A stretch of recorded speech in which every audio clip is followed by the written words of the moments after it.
सुप्रभात प्यारे बच्चों। आप लोगों ने ये एकांकी पढ़ी होगी। एकांकी मतलब होता है कि नाटक। ये नाटक आपने पढ़ा जो एक सामाजिक समस्या के ऊपर आधारित था, रीढ़ की हड्डी। वैसे अगर शरीर में देखा जाए तो जो मस्तिष्क है, यानी कि जो हमारा दिमाग है, उसके अलावा जो सबसे महत्वपूर्ण जो अंग है वो हमारी होती है रीढ़ की हड्डी। ये हमारे शरीर को सार्थकता देती है, ये हमारे शरीर को एक सेफ देती है कि जिससे हम सीधे चलें। शरीर का कोई भी अंग जो है वो रीढ़ की हड्डी के कारण ही काम करता है। तो इस कहानी का नाम रीढ़ की हड्डी रखा गया है तो किस लिए? उसी तरह मनुष्य के जीवन में, एक आदमी के जीवन में जो व्यक्तित्व और जो चरित्र होता है वो रीढ़ की हड्डी का काम करता है। आपके पास पैसा है, दौलत है, सब कुछ है, लेकिन अगर आपके पास चरित्र नहीं है तो आपको कोई ज़्यादा इतना महत्व देगा नहीं। तो वो प्रश्न पूछती है उनसे, जब उनसे वो बार बार कहते हैं कि तुम्हारी बेटी तो पढ़ी लिखी है, ये है वो है, कुछ कुछ कहते हैं उनको। तो वो उमा जो है उनसे पूछती है, आपके लाडले बेटे की रीढ़ की हड्डी भी है या नहीं? उमा इस कथन के माध्यम से शंकर की किन कमियों की ओर संकेत करना चाहती है? चारित्रिक जो कमियां हैं उसकी ओर वो क्या संकेत करती है? उपयुक्त कथन के माध्यम से उमा शंकर की निम्न कमियों की ओर ध्यान दिलाना चाहती है। शंकर का चरित्र अच्छा नहीं है, लड़कियों के हॉस्टल के चक्कर काटते हुए वह पकड़ा जा चुका है। उसका अपना निजी कोई व्यक्तित्व तो नहीं है, वह अपने पिता के पीछे चलने वाला बेचारा जीव है। जैसा कहा जाता है वैसा ही करता है। वह कमज़ोर युवा वर्ग का प्रतिनिधित्व करता है। वह शारीरिक रूप से समर्थ नहीं है, वह शरीर से कमज़ोर है तथा उससे तन कर भी नहीं बैठा जाता। वह अपना बोझ नहीं संभाल सकता तो परिवार का क्या संभालेगा? ये थोड़ा इसको सही कर लेंगे। ये एक मिनट। हाँ, ये जो है ये संभाल आएगा।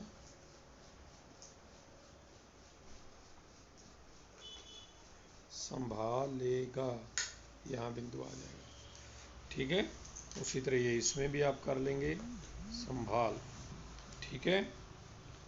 दूसरा ये है, शंकर जैसे लड़के या उमा जैसी लड़की समाज को कैसे व्यक्तित्व की जरूरत है? तर्क सहित उत्तर दीजिए।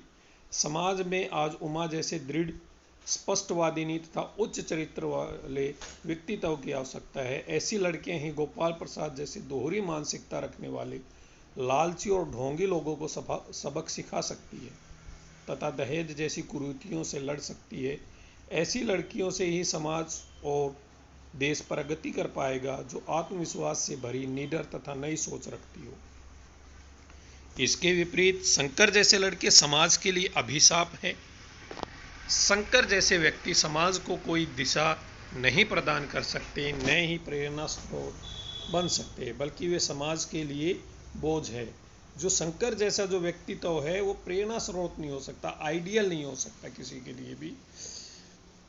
आगे है, रीढ़ की हड्डी शीर्षक की सार्थकता स्पष्ट कीजिए। जैसा मैंने आपको पहले बताया था, जिस प्रकार मानव में रीढ़ की हड्डी महत्वपूर्ण मानी जाती है, ठीक उसी प्रकार वैवाहिक रिश्तों में लड़का और लड़की रीढ़ की हड्डी के समान होते हैं। उनके स्वस्थ रिश्ते पारिवारिक शांति, अपनापन और समृद्धि का कारण बनते हैं। इस पाठ के जरिए यही बताने का प्रयास किया गया है कि नर और नारी दोनों में ही समानता होनी चाहिए। नारी को कमतर समझकर हम एक प्रगतिशील समाज की कल्पना नहीं कर सकते। यह उचित शीर्षक है। यहाँ रीढ़ की हड्डी समाज के मजबूत युवा वर्ग का प्रतीक भी है।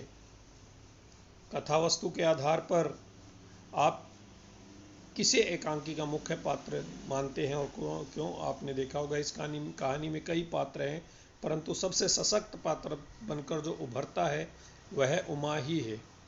उमा की उपस्थिति भले ही थोड़े समय के लिए है, परंतु उनके विचारों से प्रभावित हुए बिना हम नहीं रह पाते।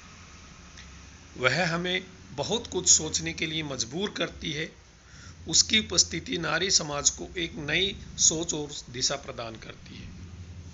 एकांकी के आधार पर राम स्वरूप और गोपाल प्रसाद की चारित्रिक विशेषताएं बताइए, यानी कि चरित्र की विशेषताएं आप बताएंगे। राम स्वरूप आधुनिक और प्रगतिशील विचारधारा से संपन्न एक मजबूर पिता है। यहाँ मजबूर इसलिए किया गया है क्योंकि वो अपनी बेटी की शादी एक अच्छे घर में करना चाहता है। ये सपना हर एक पिता का होता है और वो इसी के कारण अपने जो उनके खुद के जो मूल्य हैं उनसे समझौता कर लेता है। वे एक तरफ तो स्त्री शिक्षा के समर्थक हैं, परंतु बेटी के विवाह के समय यही शिक्षा वे छिपाने का प्रयास करते हैं, जिससे उनकी व्यवस्था तथा कायरता झलकती है।